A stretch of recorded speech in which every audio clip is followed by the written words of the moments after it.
Selon Agé 2:9, nous allons prier et demander au Seigneur d'apporter un puissant réveil dans son Église et qu'il fasse remplir toute la terre de sa gloire. Prions le Seigneur.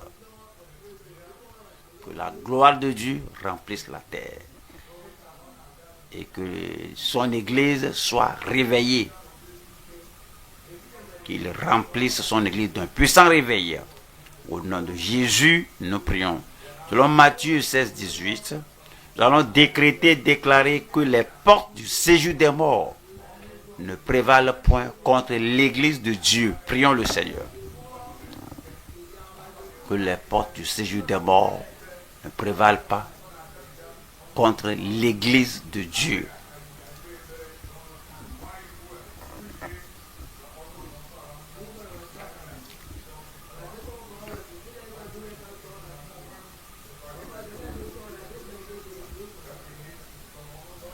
Au nom de Jésus, nous prions. Selon 2 Thessaloniciens 3:1, nous allons prier, demander que ce mouvement de l'évangile qui est ici, qui est libre cours de par toutes les nations, et que le Seigneur accorde à son organisateur, pasteur W.F. Kumuyi, plus d'onction pour déclarer la parole. Parlons, Seigneur.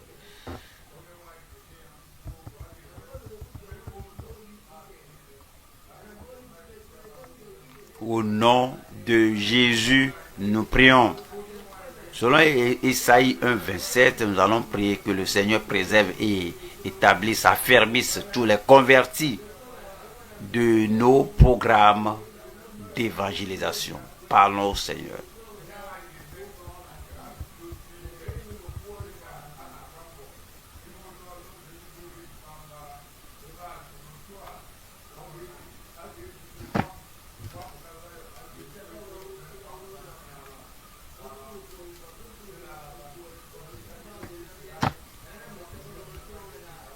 Au nom de Jésus, nous prions. Josué 13:1, par là nous allons prier pour notre Père dans le Seigneur, que sa vision ne faiblisse pas et que le Seigneur le conduise à conquérir plus de territoire pour Christ. Parlons au Seigneur. Que sa vision ne faiblisse pas, que sa vision ne ternisse pas, que le Seigneur le conduise à conquérir plus de territoire pour Christ. Et en dernière position, nous allons, selon Philippiens 4:19, qui dit que mon Dieu pourvoira à tous vos besoins selon sa richesse dans la gloire en Christ Jésus. Nous allons prier que les provisions surabondantes du Seigneur, surnaturelles du Seigneur, se répandent sur l'Église, sur nos familles et sur nos nations. Parlons au Seigneur.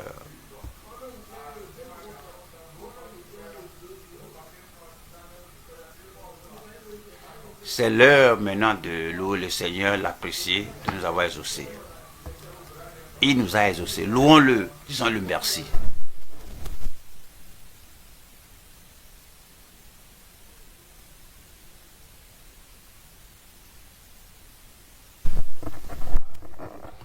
Père, nous te remercions ce soir. Nous demandons que ta parole fasse du bien dans toute vie ce soir au nom de Jésus. Nous prions, Seigneur, que la parole soit nouvelle à tous et que tu nous donnes une meilleure compréhension de ta parole pour une application appropriée à nos vies et que la parole fasse du bien dans nos vies, dans notre esprit, corps, âme et dans nos vies entières au nom de Jésus. Merci pour la réponse. Au nom de Jésus, nous prions. Amen. Et que le peuple de Dieu dise Amen. Que le Seigneur vous bénisse, soyez-vous. Ce soir, nous allons examiner un sujet très important et nous devons avoir une compréhension bien scripturaire pour le sujet. Nous allons parler de la guérison divine par la foi, non seulement par la foi seule, la foi et la fidélité. Le Seigneur veut que nous soyons fidèles, que nous manifestions la foi. Et dès qu'on a la combinaison de ces deux, la foi d'une part et la fidélité d'autre part, alors il y aura la guérison. La guérison est faite par le Seigneur, effectuée par le Seigneur lui-même, sans le secours de l'homme. C'est pourquoi c'est appelé la guérison divine. Il y a la guérison naturelle lorsque les animaux peut-être tombent quelque part ou bien se sont fracturés les os. Il y a la guérison naturelle dans la forêt là-bas. Parfois, vous êtes coupé et vous avez saigné, vous avez nettoyé ça et vous gardez le lieu là propre sans aucun médicament appliqué. Il y a la guérison naturelle. Parfois, lorsqu'on est faible et malade, peut-être on a besoin de sommeil, on dort bien, on mange bien. Il y a la guérison naturelle, mais il y a aussi la guérison médicale. Le Seigneur a donné la sagesse aux experts, aux médecins, aux docteurs, aux infirmiers, au corps médical de nous traiter et nous donner quelques médications ou même quelques médicaments appropriés. Ça, c'est la guérison médicale. Il n'y a rien de mauvais au sujet de ces deux guérisons, mais il y a la guérison divine, quand Dieu seul est permis d'agir dans nos vies, dans notre corps, et il nous guérit par sa toute puissance. Ce soir, nous parlons de la guérison divine. Cela vient par la foi et par la fidélité. Nous allons à Jacques chapitre 5, lisons le verset 14. Jacques 5, 14 dit: quelqu'un parmi vous est-il malade? Et il parle aux croyants, aux frères, qu'il appelle les anciens de l'Église, et que les anciens prient pour lui en loignant d'huile au nom du Seigneur. Et puis il nous dit au verset 15, la prière de la foi, pas l'huile, la prière de la foi sauvera le malade, guérira le malade, établira le malade, rétablira le malade, et le Seigneur le relèvera du lit d'affliction, le relèvera de la souffrance qu'il éprouve, et s'il a commis des péchés, il lui sera pardonné. Et 16 dit: confessez donc vos péchés les uns aux autres et priez les uns pour les autres afin que vous soyez guéris. La prière, confessez, vous serez guéris. Repentez, vous serez guéris. Revenez au Seigneur, vous serez guéris. Et dit: la prière fervente du juste a une grande efficacité. La prière fervente du juste, le juste peut être la personne malade elle-même. La personne est née de nouveau, enfant de Dieu, il n'y a pas de condamnation dans le cœur, il est juste. Et sa prière, la prière fervente du juste a une grande efficacité. Ça a une grande efficacité. Cela peut être votre mari qui est saint, juste devant le Seigneur, et le mari, et peut-être la femme qui est juste, sainte, et son mari est malade, ou bien sa femme est malade.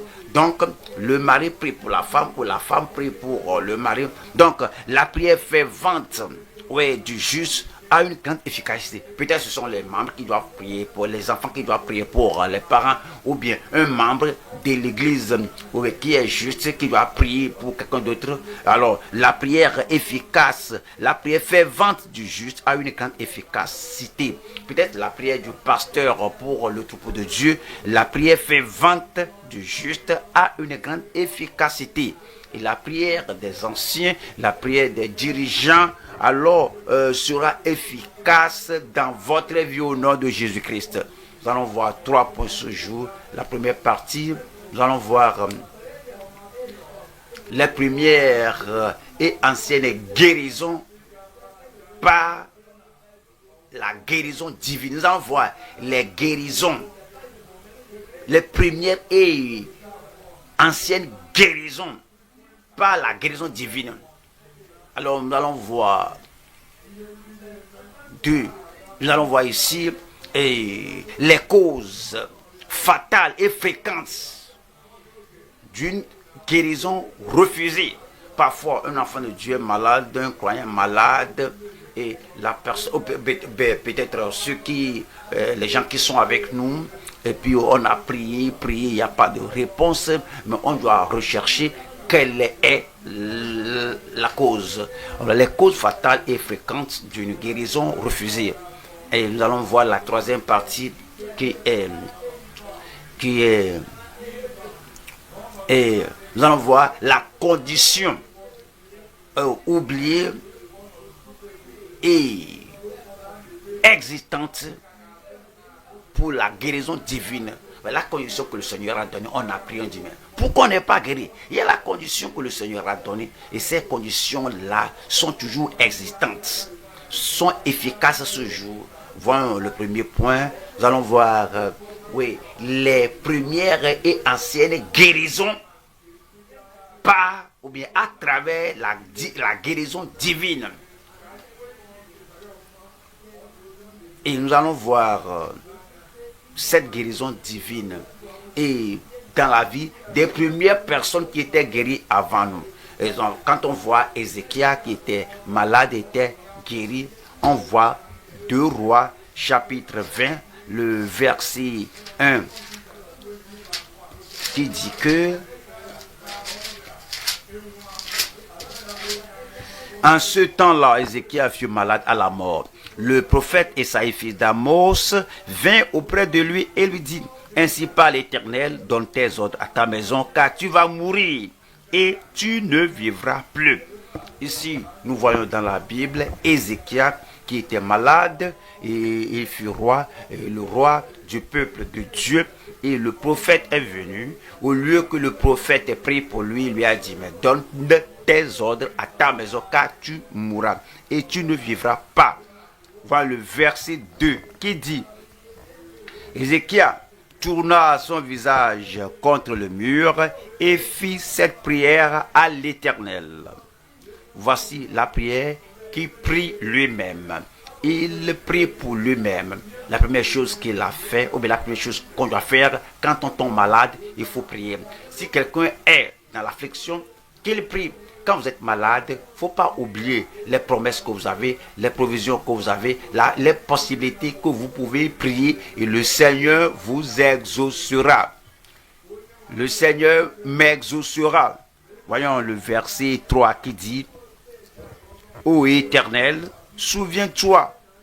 Et puis il a continué de dire que, souviens-toi que j'ai marché devant ta face avec fidélité et intégrité de cœur, et que j'ai fait ce qui est bien à tes yeux. Et Ézéchias répandit d'abondantes larmes. Oui, cette guérison enregistrée ici nous fait savoir que l'homme a prié lui-même, il s'est examiné, il a dit au Seigneur que j'ai marché devant ta face avec fidélité et intégrité de cœur. Au fait, il disait la vérité. Au fait, il disait cela de sa conviction. Et Dieu n'a pas dit, non Ézéchias, non, il y a le péché dans ta vie. Oui, c'est vrai qu'il a mené une telle vie. Le verset 4 dit, Esaïe qui était sorti n'était pas encore dans la cour du milieu lorsque la parole de l'Éternel lui fut adressée en ces termes. Verset 5. Retourne et dis à Ézéchias, chef de mon peuple, ainsi parle l'Éternel, le Dieu de David, ton père. J'ai entendu ta prière. Le Seigneur a entendu ma prière. J'ai vu tes larmes. Voici, je te guérirai. Voyez cela. Esaïe a dit à l'homme que tu mourras, tu ne vivras pas. Et lui, il a prié d'un cœur intègre, il a prié avec une conscience pure. Et Dieu a dit, je te guérirai. Voyons le verset 6 qui dit que j'ajouterai à tes jours 15 années. Alors, cela fait partie des premières et des anciennes guérisons dans la Bible. Alors, nous allons voir aussi Élisabeth, la femme de Zacharie. Il menait une vie de justice devant le Seigneur, mais Élisabeth était stérile, quoi qu'elle servir le Seigneur. Nous pouvons servir le Seigneur de toute notre vie. On peut être fidèle au Seigneur. Cependant, il y a un mais. Il y a quelque chose de mauvais dans notre corps. Et le témoignage a donné, c'est que le Seigneur va nous guérir. Et le Seigneur a guéri Élisabeth et elle avait un enfant. Nous allons voir Luc chapitre 1, le verset 6. Tous deux étaient justes devant Dieu, observant d'une manière irréprochable tous les commandements et toutes les ordonnances du Seigneur. Mais il avait ce problème. L'ange Gabriel était envoyé à son homme Zacharie, que sa femme concevra, elle portera un fils, quoiqu'il ait douté de cela à cause de sa vieillesse. Mais l'ange a dit que je viens de la présence du Seigneur, que ce que le Seigneur a dit s'accomplira. Ce que le Seigneur a dit s'accomplira dans votre vie. Et finalement, c'est dit au verset 36 et 37. Voyez 36 qui dit: voici Élisabeth, ta parente, a conçu, elle aussi, un fils en sa vieillesse. Et celle qui était appelée stérile est dans son 6e mois. 37. Car rien n'est impossible à Dieu. La stérilité sera guérie. Les maladies incurables seront guéries. Tous les défis que nous avons, le Seigneur les ôtera au nom de Jésus. Alors, dans le mot guérison en anglais, nous avons Ézéchiel, Élisabeth, nous avons aussi Abimelech. Voyons, Genèse chapitre 20, Genèse 20, le verset 7. Dieu lui parlait disant que maintenant rends la femme de cet homme. Abimelech a enlevé la femme d'Abraham parce que Abraham avait dit que elle est ma soeur. Au fait, c'est sa demi-sœur, c'est sa sœur consanguine. Et non, elle n'est pas issue de sa mère. Et lorsque Abraham quittait sa maison, son père il a dit oui, tu es ma sœur, mais ne dis pas toute la vérité, que tu es ma femme, que tu es ma sœur. Abimelech a entendu cela et il a enlevé la femme et toute sa maison est devenue stérile et Dieu lui a dit que tu vas mourir parce que la femme que tu as là appartient à un autre homme. Alors Dieu était fidèle et très bon qu'il a révélé à Abimelech ce que personne ne pouvait lui révéler. Et il dit, Dieu parlant maintenant, Dieu parlait à Abraham, à Abimelech, maintenant rends la femme de cet homme car il est prophète. Il priera pour toi et tu vivras. Mais si tu ne la rends pas, sache que tu mourras. Toi et tout ce qui t'appartient. Dieu, à cette étape de révélation en Genèse, a exigé la restitution. Tu as pris la femme d'autrui, il faut la restituer. Tu as pris la femme, tu as pris la fille d'un homme, d'une famille, tu n'as pas fait les bonnes choses, donc il faut la restitution. Et c'est un homme, une femme qui a pris les choses d'autrui. Et tu as vu que oui, il faut faire la restitution. Et parce que c'est Dieu lui-même qui a prêché en premier lieu la restitution. Le verset 14 dit: Abimelech prit des brebis et des bœufs, des serviteurs et des servantes, et les donna à Abraham, et il lui rendit Sarah, sa femme. Vous pourrez donner d'autres choses, mais ce que le Seigneur demande, c'est que vous restauriez, vous redonniez la femme à son homme. Il faut faire la restitution. Alors, on doit s'examiner. Y a-t-il quelque chose dans ma vie que je dois restituer? Alors, on dit que confessez vos péchés les uns aux autres et priez les uns pour les autres afin que vous soyez guéris. Abraham a prié pour lui et Dieu a guéri Abimelech et sa femme et tous les gens de sa maison, et ils ont porté des enfants. Voici Abimelech, on a vu Ézéchiel, on a vu Élisabeth, on a vu Abimelech, et il y a aussi les lépreux. Ouais, rappelez-vous les 10 lépreux qui étaient venus voir le Seigneur Jésus-Christ. Et ils ont crié, Fils de David, aie pitié de nous. Alors ils demandaient la miséricorde de Dieu. Quand nous demandons la guérison, on demande la miséricorde. On ne demande pas la guérison sur la base de mérite.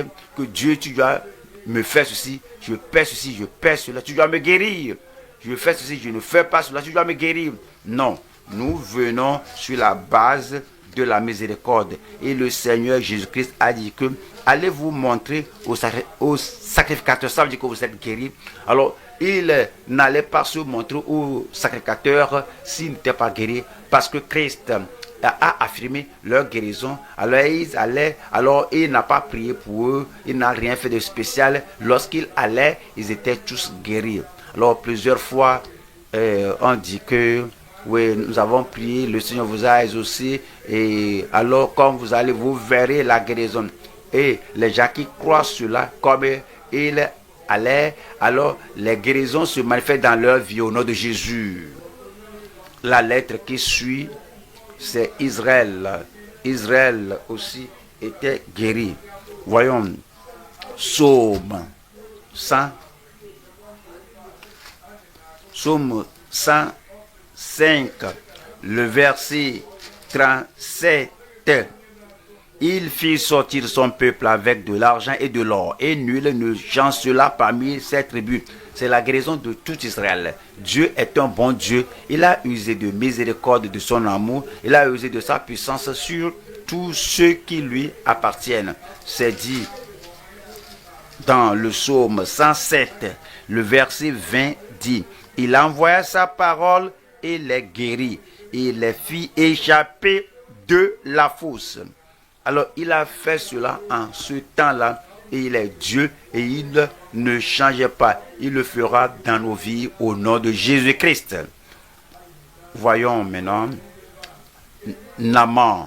Naaman, vous vous rappelez l'histoire de Naaman. Il fut le chef de l'armée syrienne. Il est venu voir Élisée. Élisée lui a dit, va te laver dans le fleuve Jourdain, tu seras guéri. Vous connaissez bien l'histoire. Tout d'abord, il s'était énervé. Pourquoi il a parlé de cette manière? Pourquoi il n'est pas venu toucher le lieu? Ses serviteurs l'ont supplié. Il est allé se plonger une fois, 2 fois, 3 fois, 4 fois, 5 fois, 6 fois, 7 fois. La guérison a lieu.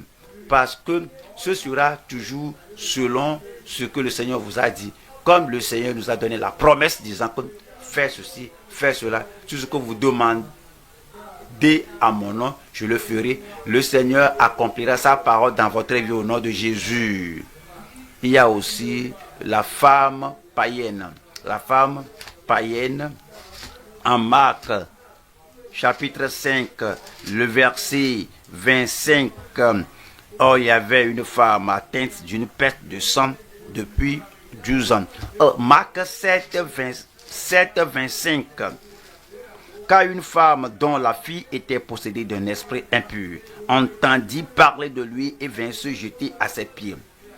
Et cette femme était grecque syro-phénicienne d'origine. Elle le pria de chasser le démon hors de sa fille.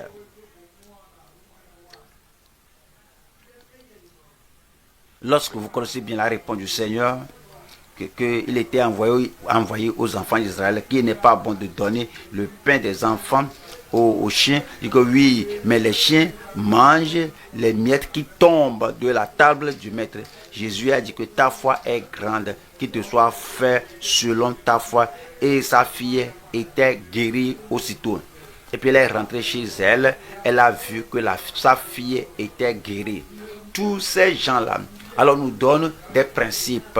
Cela nous donne la foi qu'on doit manifester lorsque nous demandons au Seigneur qu'il nous guérisse. Et ces guérisons que ces gens ont reçues, je crois et je prie que cela s'accomplisse dans nos vies au nom de Jésus. Ézéchias, Élisabeth, Abimelech, les lépreux, Israël, Naaman, et la femme syro-phénicienne, le Seigneur l'a fait pour eux, il le fera pour vous. Il le fera pour moi. Il le fera pour moi. Et la maladie ne va pas vous tuer prématurément au nom de Jésus. Nous allons au deuxième point. Deuxième point maintenant. Nous allons voir les causes fatales et fréquentes d'une guérison refusée. Pourquoi la guérison est parfois refusée? Pourquoi les gens prient et ils ne sont pas guéris? Une fois encore, nous allons utiliser le mot guérison en anglais, en scottish. Tout d'abord, parce que les gens sont hypocrites. Job 36, verset 9.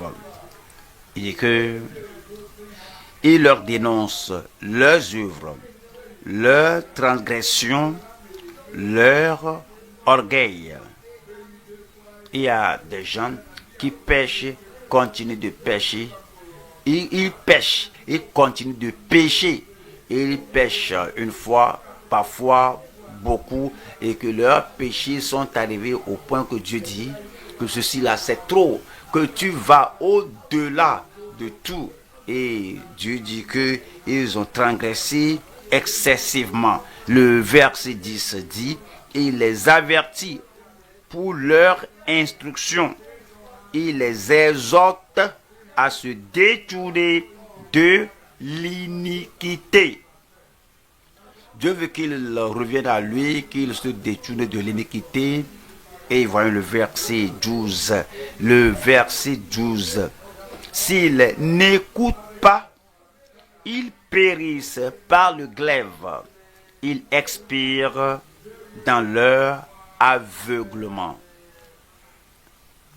Lorsque le Seigneur dit repentez-vous et l'homme malade a continué de vivre dans le péché, il ne veut pas se repentir et revenir au Seigneur. Parfois de telles personnes ne sont pas guéries, disent que Dieu guéris-moi. Et ta vie, et la repentance, et le fait de revenir au Seigneur, et la restitution, et la restauration, dit que moi je veux la guérison. Finalement, il meurt sans connaissance. Il y a aussi le mal, l'homme mauvais, la personne mauvaise. C'est pourquoi certaines personnes ne sont pas guéries. Il y a la méchanceté dans leur vie, l'abomination dans leur vie, l'iniquité dans leur vie. Il y a le mal dans leur vie. Jérémie chapitre 15. Nous lisons le verset 18. Pourquoi ma souffrance est-elle continuelle? Alors, la personne a commis le péché, la personne vit dans l'abomination, et la personne a prié. Dieu, tu es là, je sais que tu peux guérir. Pourquoi je ne suis pas guéri? Mais il dit, pourquoi ma douleur est-elle continuelle? Pourquoi ma plaie est-elle douloureuse? Et ne veut-elle pas se guérir? On a prié, la maladie ne va pas partir. Alors, ne serais-tu pour moi comme une source trompeuse? La promesse de Dieu est-elle mensongère pour moi? Pourquoi je ne suis pas guéri? Alors nous pouvons nous examiner. On peut bien s'examiner, voir pourquoi cela se passe dans notre vie. Et puis il dit, comme une eau dont on n'est pas sûr. Je prie que les promesses de Dieu ne soient pas comme une eau dont on n'est pas sûr dans nos vies au nom de Jésus. Voyons les personnes inflexibles, les gens qui font le mal, et le prédicateur va venir, le prophète va venir, l'avertissement va venir, mais ces gens demeurent toujours rebelles. C'est pourquoi certaines personnes ne sont pas guéries. Ils disent que oui, je veux la guérison.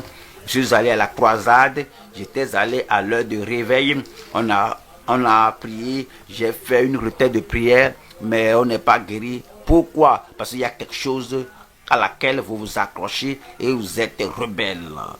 Jérémie au chapitre 30, nous allons voir le verset 12. Ainsi parle l'Éternel, ta blessure est grave, ta plaie est douloureuse. Voyons le verset 13. Le verset 13.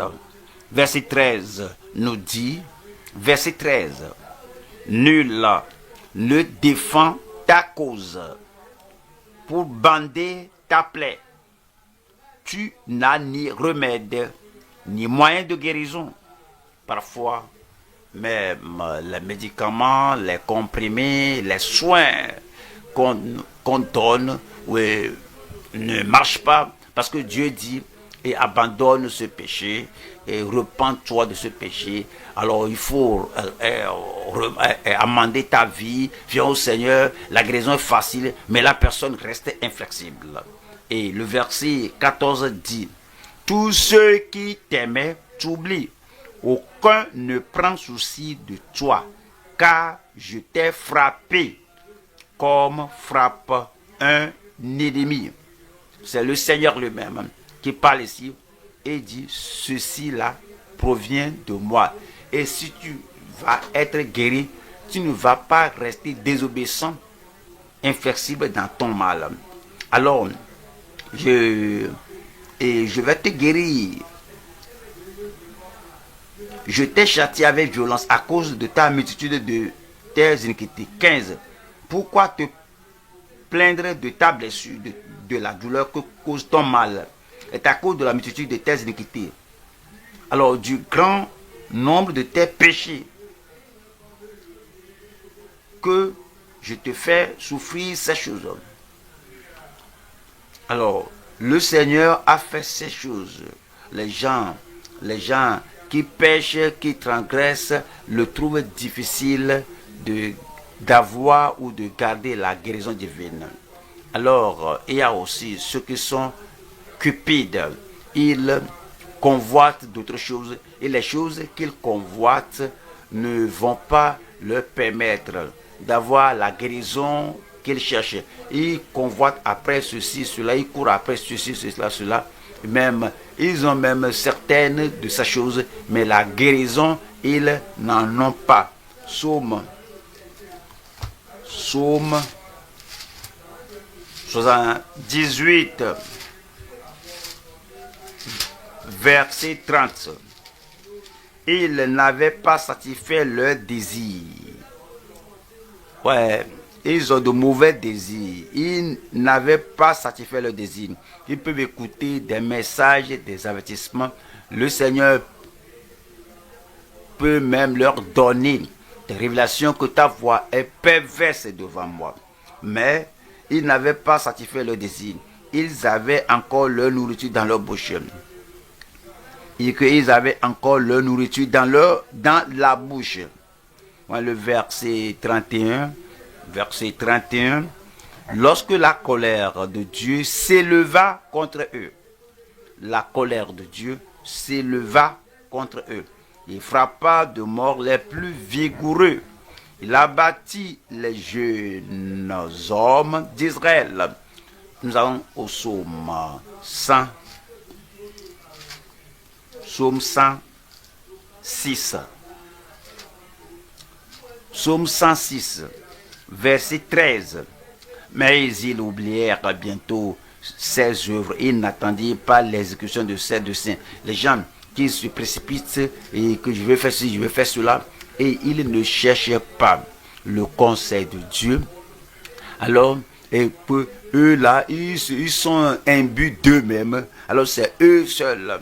Le verset 14 dit, ils furent saisis de convoitise dans le désert et ils tentèrent Dieu dans la solitude. Le verset 15 dit, il leur accorda ce qu'ils demandaient, puis il envoya le dépérissement dans leur corps. Parfois, on voit un homme, une femme qui... un homme qui dépérit en santé, et la personne maigrit, mais qu'est-ce qui ne va pas?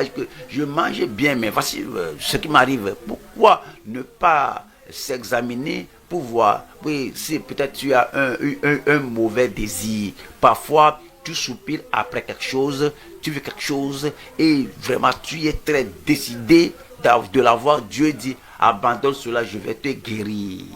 Mais non. Alors, tu t'accroches à ce que tu veux, comme Absalom qui veut détrôner son père et avoir sa position. Et c'est dit que puis il envoya le dépérissement dans leur corps. Il y a aussi l'incorrigible. L'incorrigible. Nous allons voir deuxième Chronique 21, 18. L'incorrigible. Deuxième Chronique 21. Et le Seigneur l'a frappé d'une maladie incurable. Alors, c'est deuxième Chronique 21, verset 18.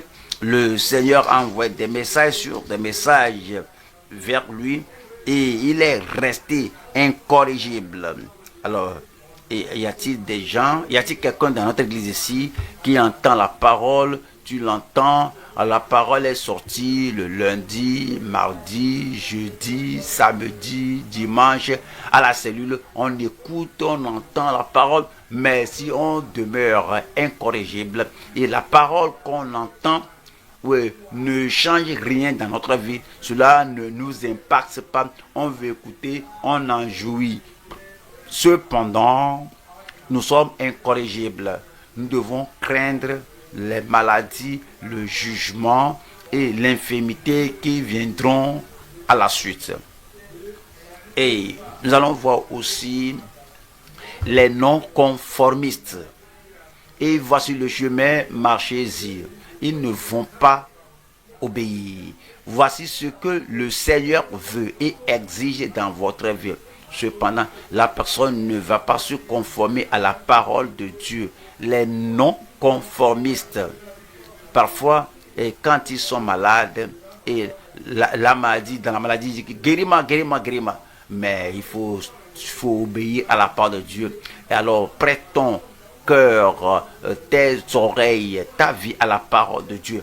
Nous allons toujours à 2 Chroniques, chapitre 26. Et le verset 16. Mais lorsqu'il fut puissant, son cœur s'éleva pour le perdre. Lorsqu'il fut puissant, parfois quand les gens ne possèdent rien, quand ils n'ont pas de position, n'ont pas d'autorité, ils n'ont pas de pouvoir, ils n'ont rien, ils n'ont pas de provision, ils vivent dans la pauvreté. Alors parfois ils sont très humbles, ils marchent simplement devant le Seigneur. Ils disent, mais Seigneur, pourquoi ne pas faire ceci pour moi? Pourquoi ne pas me faire ceci? Mais quand ils deviennent puissants là, ils deviennent incorrigibles là. Et ils s'égarent. Et son cœur s'éleva pour le perdre. Il pécha contre l'Éternel son Dieu. Il entra dans le temple de l'Éternel pour brûler des parfums sur l'autel des parfums. Il y a des gens qui se voient que pourquoi moi, pourquoi je ne peux pas aller là-bas, pourquoi je ne peux pas contrôler ça, quand je ne peux pas faire ça. Le Seigneur dit, non, que je ne t'ai pas donné cela, qu'il ne te convient pas d'aller à la direction là. Je dis, Seigneur, mais pourquoi il le fait et moi je ne peux pas le faire? Alors ce qu'un homme fait, une femme peut le faire. Ce qu'un pasteur peut faire, un membre peut le faire. Mais cela ne vous est pas donné. Alors qu'il y ait l'ordre dans la maison de Dieu. Alors, il ne faut pas faire ce que vous voulez. Et puis, il est entré et puis il a brûlé des parfums dans la maison de Dieu. Et le verset 17 dit... Le sacrificateur Azaria entra après lui avec 80 sacrificateurs de l'Éternel, hommes courageux. « 18 hommes courageux qui s'opposèrent au roi Osia et lui dit, tu n'as pas le droit, Osia, d'offrir des parfums à l'Éternel. Ce droit appartient aux sacrificateurs fils d'Aaron qui ont été consacrés pour les offrir. Sors du sanctuaire, car tu commets un péché. Il y a des gens qui se voient très élevés, il n'y a personne qui puisse les défier, que tu as péché. Ceci n'est pas bon. Ceci n'est pas selon la parole de Dieu. Donc, ceci, tu n'as pas le droit de faire ceci. Et puis, et comment cet homme a réagi. On nous a dit, verset 19, la colère s'empara d'Osia. Vous voyez, c'était énervé, qui tenait un encensoir à la main.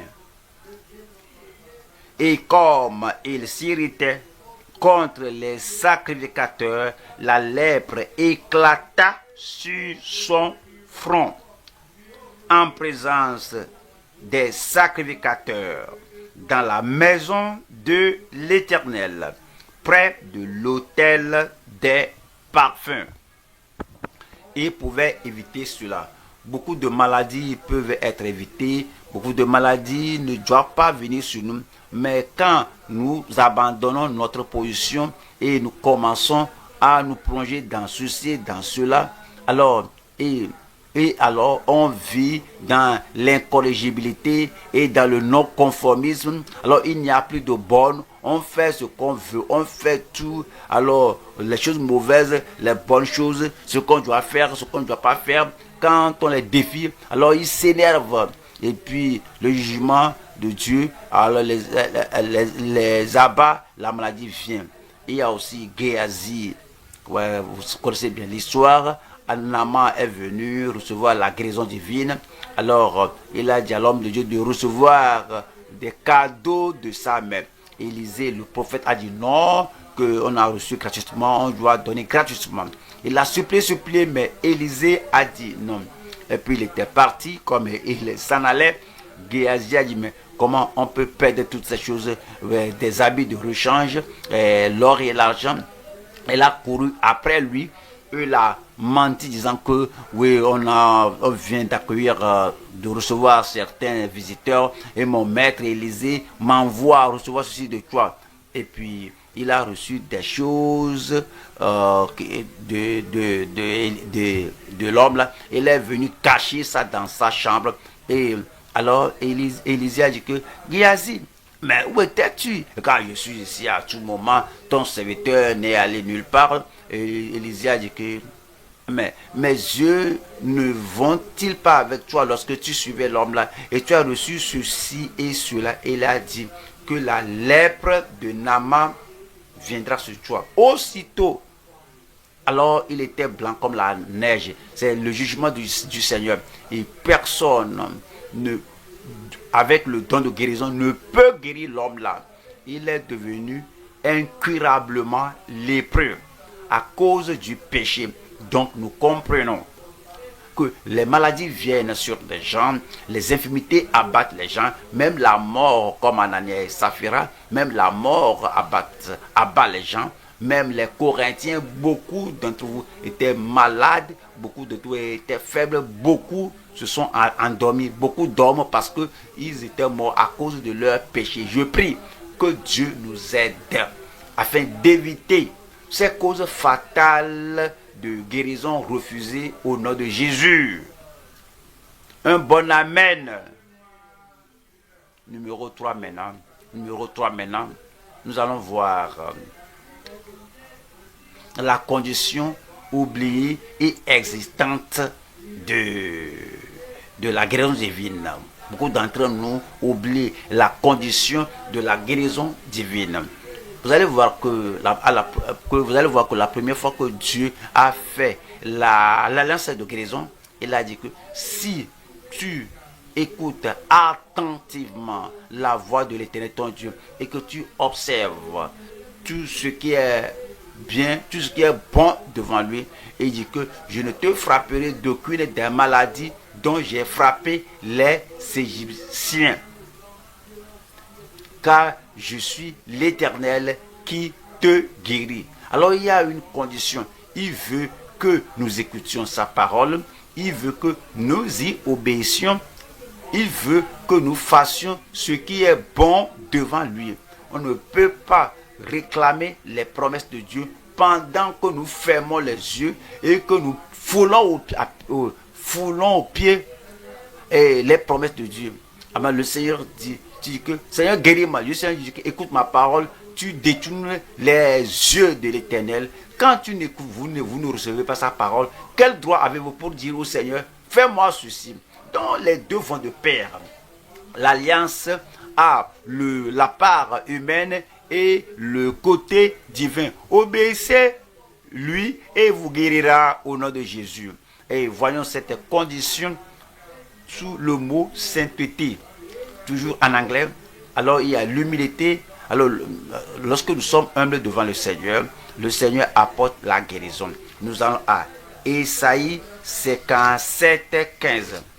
Ésaïe 57, 15. Ésaïe 57, 15. Car ainsi parle le Très-Haut, dont la demeure est éternelle et dont le nom est saint. J'habite dans les lieux élevés, dans la sainteté, mais je suis avec l'homme contrit et humilié. L'homme contrit et humilié, afin de ranimer les esprits humiliés, afin de ranimer les cœurs contrits. Le verset 18. J'ai vu ses voies et je le guérirai. J'ai vu ses voies qu'il est humble, j'ai vu ses voies qu'il est contrit, j'ai vu ses voies qu'il tremble devant ma parole. À cause de cela, je le guérirai. La condition de guérison qui est toujours là ce jour, alors on a vu l'humilité, il y a qui est obéissance. On va à Exode 23, 22, Exode 23, 22 qui dit: mais si tu écoutes sa voix, c'est la condition qu'il a donnée, il veut que nous soyons humbles, obéissants. Mais si tu écoutes sa voix et si tu fais tout ce que je te dirai, je serai l'ennemi de tes ennemis et l'adversaire de tes adversaires. Voilà le verset 25 dit: vous servirez l'Éternel votre Dieu et il bénira votre pain et vos eaux, et j'éloignerai la maladie du milieu de toi. Amen. Mais rappelez-vous, on a commencé par le verset 23. Il y a l'humilité, il y a l'obéissance, il y a l'amour. Ouais. Deutéronome 30, verset 6, voici les conditions de guérison.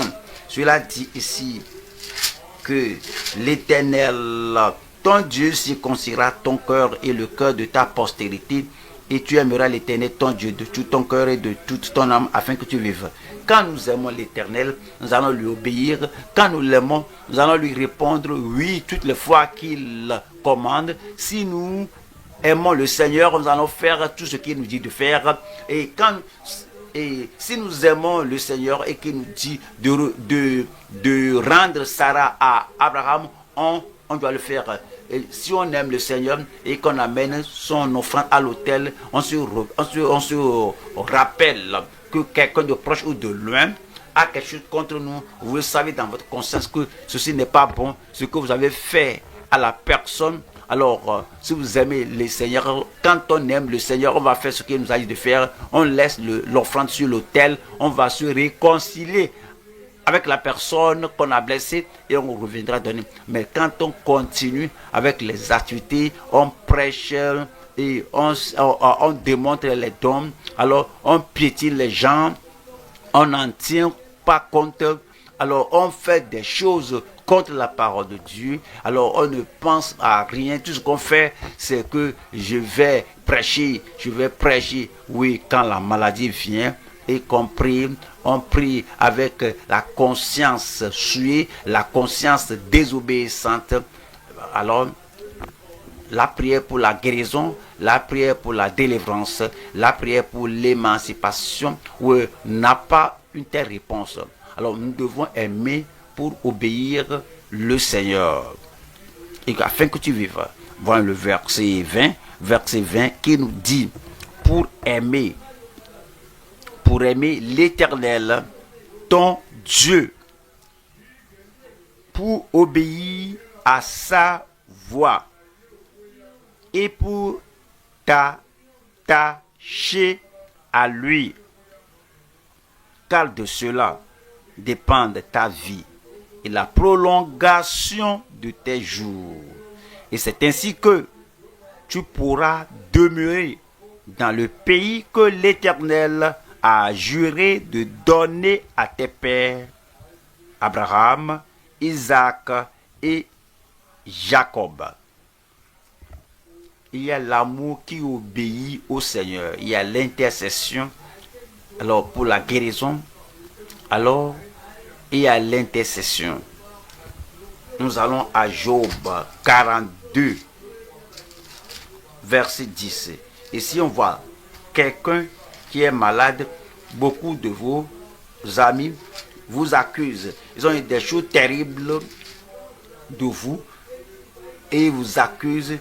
Alors vous demandez que les gens viennent prier pour vous. Vous êtes amer, vous êtes énervé et vraiment vous êtes blessé à cause de ce que les gens disent de vous. Vous avez même fait un vœu. Si je suis guéri et que je suis quitte de ce mal, les gens là, je ne vais plus les aider et je ne vais même pas aller à suivre leur direction. Vous priez, tout le monde prie pour vous, mais la maladie est toujours là. Peut-être vous avez besoin de l'intercession, vous devez prier pour ceux qui vous ont blessé et votre sainteté va montrer que vous leur avez pardonné. Votre sainteté va montrer que vous n'avez pas de rancune contre personne, que votre esprit est libre en vertu.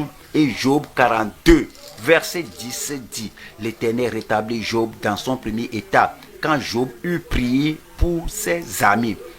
Quand Job eut prié pour ses amis, et l'Éternel lui accorda le double de tout ce qu'il avait possédé. L'intercession est très importante.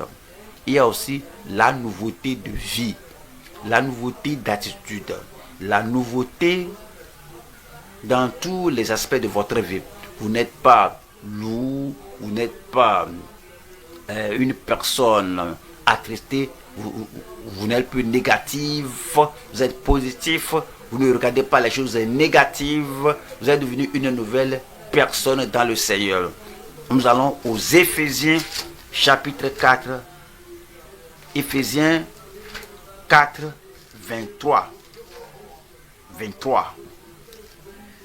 Et à être renouvelé dans l'esprit de votre intelligence.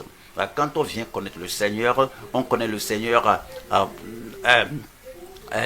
on le connaît, alors dans l'expérience précise de la sanctification, c'est dit que être renouvelé dans l'esprit de votre intelligence, avec 24 qui dit: et à revêtir l'homme nouveau, et à revêtir l'homme nouveau, créé selon Dieu, dans une justice et une sainteté que produit la vérité. Le verset 26 dit: si vous vous mettez en colère, ne péchez point, que le soleil ne se couche pas sur votre colère. Et dit: si vous vous mettez en colère, ne péchez point. Il y a des gens qui lisent, qui ajoutent à la part de Dieu. Il dit que, alors, ceci, en anglais, c'est dit que, mettez-vous en colère et ne péchez point. Alors, ils n'ont pas mis le si en anglais, que si vous vous mettez en colère. Mais le verset 31 dit que toute amertume, toute animosité, toute colère, toute clameur, toute calomnie et toute espèce de méchanceté disparaissent du milieu de vous. Vous ne pouvez pas bien interpréter le verset 26 en moins d'interpréter d'abord le verset 31 qui dit que toute amertume, ôtez l'amertume de votre cœur, toute animosité, l'amertume contre les gens, l'amertume contre votre voisin, l'amertume contre vos proches, l'amertume contre les gens qui vous ont blessé. Et que toute amertume, toute animosité, toute colère, toute clameur, toute calomnie, vous voyez, la colère, que la colère, que quand on parle bien de la personne a quelque chose de négatif à dire. Quand on dit que nous avons le Seigneur pour tel frère, et que si tu le connais autant que moi, tu ne dirais pas qu'on va prier pour tel frère. La sœur là, elle est merveilleuse, vraiment c'est un ange. Si tu connais la sœur là autant que moi, tu n'allais pas parler, tu ne vas pas parler de cette manière. Je peux te parler d'elle. Alors, toutes les bonnes choses qu'on dit d'elle ou de lui, alors il y a l'amertume dans toi, il y a la rancune, il y a la haine dans toi. Alors, il dit que il faut rejeter toutes ces choses. Alors, et que toute espèce de méchanceté disparaisse du milieu de vous. Le verset 26 maintenant, comme vous faites ôter l'amertume, l'animosité, la colère, la clameur, la calomnie contre les gens. Maintenant, alors, au verset 26 maintenant, en anglais, il dit que c'est un commandement en anglais, que mettez-vous en colère. Il dit que mettez-vous en colère, ne péchez point. Qu'est-ce que cela veut dire? Cela veut dire que mettez-vous en colère contre le péché.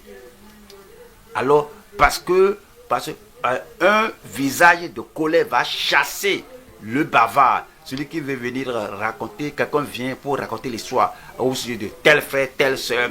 Tu ne t'es pas fâché contre lui. Tu te fâches contre, son bavardage. Tu te fâches contre le péché. Il veut vous plonger dans le péché de bavardage.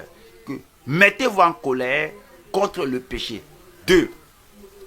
Mettez-vous en colère contre le moi. Lorsque vous voyez et vous allez voir les caractéristiques d'Absalom dans votre cœur et vous voulez détruire la personne devant vous, la personne qui vous devance, afin de pouvoir prendre sa place, vous mettez en colère contre cette pensée. Mais qu'est-ce que je fais avec la position? Pourquoi je voudrais tuer? Pourquoi tuer David? Le détrôner afin que je prenne sa place? Pourquoi souiller mes mains de sang afin de prendre la place d'une autre personne? Vous mettez en colère contre le moi.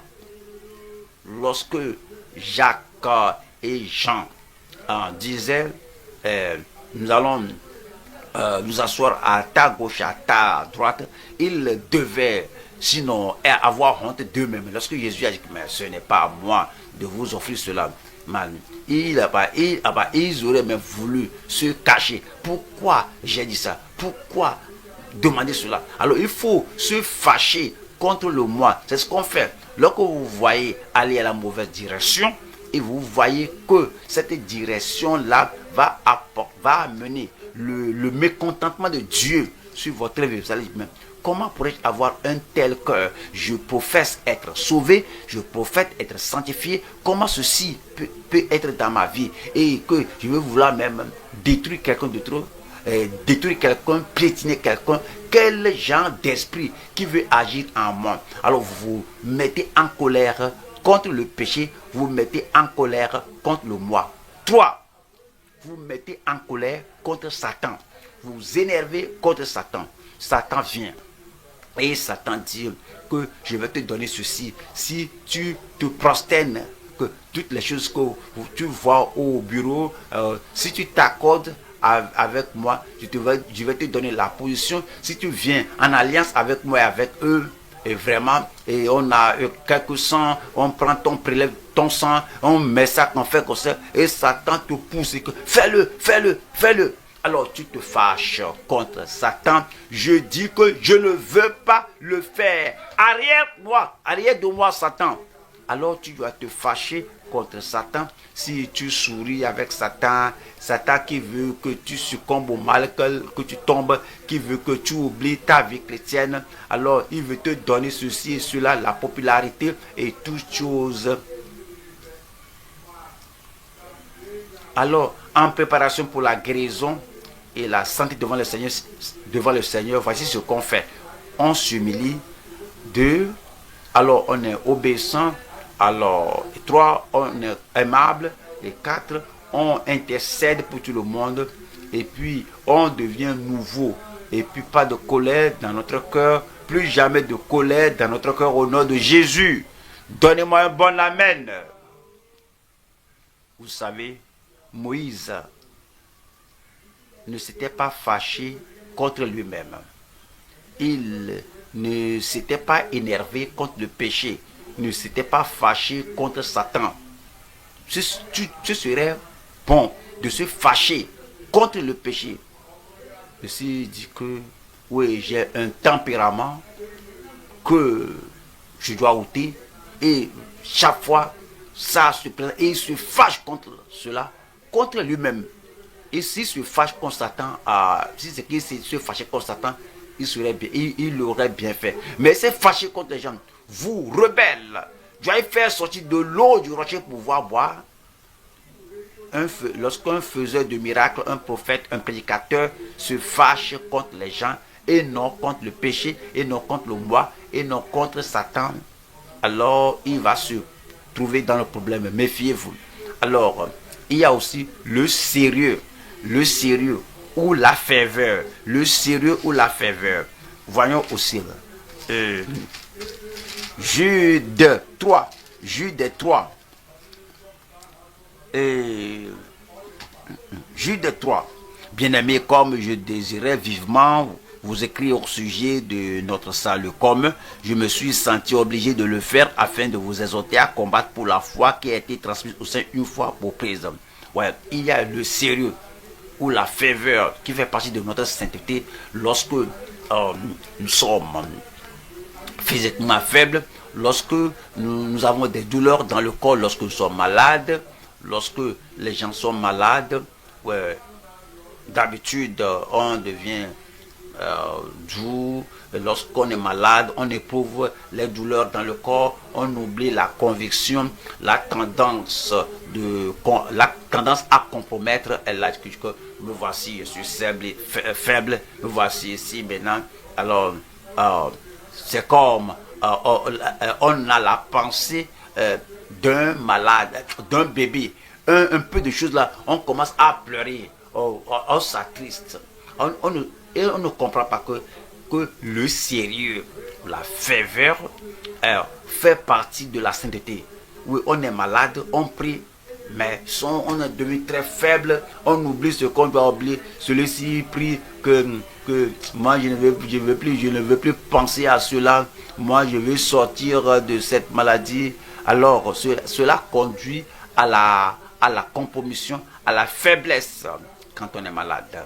Mais quand nous sommes malades et que nous prions et nous voulons la guérison du Seigneur, il y a encore la condition, la sainteté. Alors, il y a encore la condition, alors c'est la fidélité que nous devons toujours combattre pour la foi qui a été transmise au sein une fois pour toutes. Sinon, alors, qu'allez-vous faire à la mort? Parce qu'un jour, nous allons mourir. Et au point de la mort, et quelqu'un est en train de jouer le fou. Alors vous pouvez encore même penser, vous êtes au point de la mort. Si vous compromettez à l'époque là, je suis malade maintenant, moi je ne veux pas garder les normes, tu dois faire ça. C'est ainsi que vous serez guéri, c'est ainsi que vous irez au ciel, à la gloire. Vous devez toujours combattre pour la foi qui a été transmise au sein une fois pour toutes. Il y a aussi la soumission. Vous vous soumettez à Dieu et il nous dit en Jacques 4, verset 7, qui dit: soumettez-vous donc à Dieu, résistez au diable et il fuira loin de vous. Lorsque nous sommes malades, alors des idées vont venir. Peut-être que je dois aller ici, je dois aller ici et là. Soumettez-vous à la parole de Dieu en un pareil moment. Le diable va vous suggérer des choses afin d'être guéri. N'es-tu pas fatigué de ces douleurs? N'es-tu pas fatigué de ces défis? C'est l'heure que vous devez dire au diable, derrière moi, en arrière, diable, en arrière. Et vous résistez au diable. Et voilà le verset 10. 10 qui dit, humiliez-vous devant le Seigneur et il vous élèvera. Et il vous élèvera. Le Seigneur vous élèvera. Et on a aussi la sanctification. Cela fait partie de la condition pour notre guérison, pour notre santé. Nous allons à 1er Thessaloniciens chapitre 4 verset 3. Ce que Dieu veut, c'est votre sanctification. Au temps de votre maladie, alors c'est la volonté de Dieu, même votre sanctification. La maladie, oui, ne nous permet pas d'avoir le tempérament chaud, le mauvais tempérament, l'impatience, parce que vous êtes malade, j'ai besoin de l'eau rapidement. Et puis, les gens vont prendre de l'eau, alors que les gens sont un peu en retard. Pourquoi tu viens maintenant avec l'eau maintenant? Et puis, je pourrais même aller moi-même. Tu sais que je suis malade, ce que je ne peux pas faire. Et tu me fais ceci. Et puis tu te fâches. Non. Alors, ce que Dieu veut, même au temps de la maladie là, c'est votre sanctification. Et dit, ce que Dieu veut, c'est votre sanctification, c'est que vous vous abteniez de quoi? Dites-le moi. Vous n'êtes pas là. C'est que vous vous abteniez de l'impudicité. Vous vous abtenez de quoi? Dites-le moi, non? Parfois, quand on est malade, et puis il y a une jeune dame, une fille qui prend soin de vous, qui amène ceci et cela, votre esprit peut ôter, peut quitter, peut abandonner la maladie et votre esprit est braqué sur la fille là. Mais la sainteté est que vous êtes pur, parfait, vous ne faites rien avec la fille là. Parfois quand les gens sont malades, c'est en ce temps-là qu'ils ne résistent plus à la tentation, ils ne se mettent plus sur leur garde. Mais quel que soit le temps de douleur, le moment où vous vous trouvez, vous avez besoin d'aide, vous êtes comme un bébé. Cependant, c'est en ce temps-là, voici la volonté de Dieu, votre sanctification. C'est que vous vous abteniez de l'impudicité. Voilà le verset 7. Verset 7 dit, car Dieu ne nous a pas appelés à l'impureté. Dieu ne nous a pas appelés à l'impureté, mais à la sanctification. À la sanctification. Nous allons demeurer saints au nom de Jésus. Saint, humble, saint, obéissant, saint, aimable, saint et intercesseur, saint et nouveau, saint et sérieux, saint et soumis, saint et sanctifié. Et la grâce et les promesses de Dieu seront oui et amen dans votre vie au nom de Jésus. Ne tolérez pas la maladie. Ne tolérez pas les douleurs. Le Seigneur est mort pour nous, pour ôter toutes les douleurs. Par ses meurtrissures, vous êtes guéris au nom de Jésus. Tenons-nous debout maintenant et parlons au Seigneur dans la prière. Tenons-nous debout maintenant et parlons au Seigneur dans la prière. La guérison est le pain des enfants. La guérison est la promesse donnée à vous. La guérison est pour vous, par la grâce, par la provision. Parlez au Seigneur. Rappelez-vous d'Ézéchias. Alors Ézéchiel a refusé de mourir. Et le Seigneur a dit, je te guérirai. Et je te donnerai 15 années supplémentaires. Rappelez-vous Élisabeth qui marche dans la voie du Seigneur, dans la parole du Seigneur. La guérison est disponible aux gens comme Élisabeth. Rappelez-vous tous ces gens-là. Abimelech, tu vas mourir. La femme là avec toi, c'est la femme d'autrui. Êtes-vous conscient lorsque vous êtes proche des femmes mariées, la femme d'autrui, vous vivez imprudemment avec les gens. Abimelech ne l'a même pas touché. Dieu a dit que tu vas mourir. Les lépreux étaient venus demander la miséricorde de Dieu. Le Seigneur avait pitié d'eux. Israël, Naaman et la femme païenne. Le Seigneur avait pitié d'eux. Sa miséricorde vous attend. Examinez-vous. Parce que il y a des choses qui empêchent la guérison.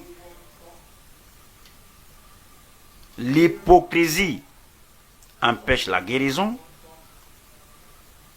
Le mal, parler, dire des grossièretés, des choses mauvaises des gens empêche la guérison. Demeurer rebelle,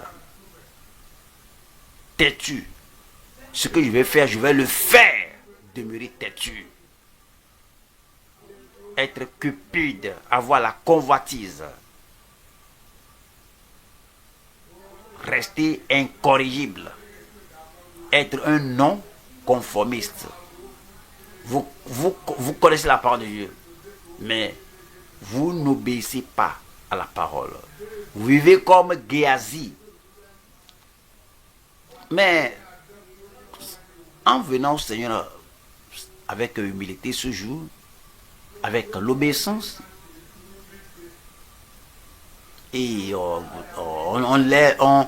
aime le Seigneur de tout notre cœur, on n'aime rien plus que Dieu, et on prie pour ceux qui nous ont blessés. Et on a un nouveau cœur, une nouvelle attitude, un nouvel esprit, et nous sommes sérieux, nous sommes fervents, nous sommes soumis à Dieu, nous le permettons, nous le laissons nous sanctifier. Alors le Seigneur va nous guérir. Sa promesse sera oui et amen dans nos vies. Le Seigneur ne vous décevra pas et ne nous délaissera pas. Au nom de Jésus, nous prions. Un amen qui amène la réponse immédiate du ciel. Père céleste, nous te remercions. Nous te remercions pour ton amour. Tu aimes chacun de nous sans exception. Et nous savons que tu nous regardes dans nos situations. Quelle que soit la situation, je prie Seigneur que tu pardonnes et que tu fermes les yeux sur tout ce qui empêchera notre santé, notre guérison au nom de Jésus. Lave-nous purs. Lave notre âme, notre esprit, notre cœur et chaque partie de notre vie. Nous prions que tu rendes chacun de nous purs au nom de Jésus. Confirme ta bonté. Confirme l'accomplissement de ta parole dans chaque vie. Nul ne mourra avant son temps. nous serons rassasiés de longs jours au nom de Jésus. Aide-nous, Seigneur. Que tes promesses soient oui et amen dans chaque vie. Rends-nous plus bien portants aujourd'hui qu'hier et ôte la maladie du milieu de nous. Nous sommes ton peuple, nous sommes tes serviteurs. Nous disons aux autres, nous parlons de ta bonté, de ta guérison aux autres. Nous prions pour les autres et ils sont guéris. Nous-mêmes, nous qui sommes à la source, nous qui sommes le centre de cette énergie de guérison, que ta force de guérison coule dans toutes les vies au nom de Jésus. Nous ne sommes plus faibles. Nous ne sommes plus malades. Nous n'allons pas mourir avant notre temps. Maintenant, que le malade dise, je suis guéri. Vous êtes guéri. Que le faible dise, je suis fort. Que les promesses de Dieu soient confirmées dans chaque vie. Merci Seigneur, parce que nous savons que c'est fait. Au nom de Jésus, nous prions. Vous l'avez reçu, allez jouir de la présence et des provisions de Dieu dans votre vie au nom de Jésus.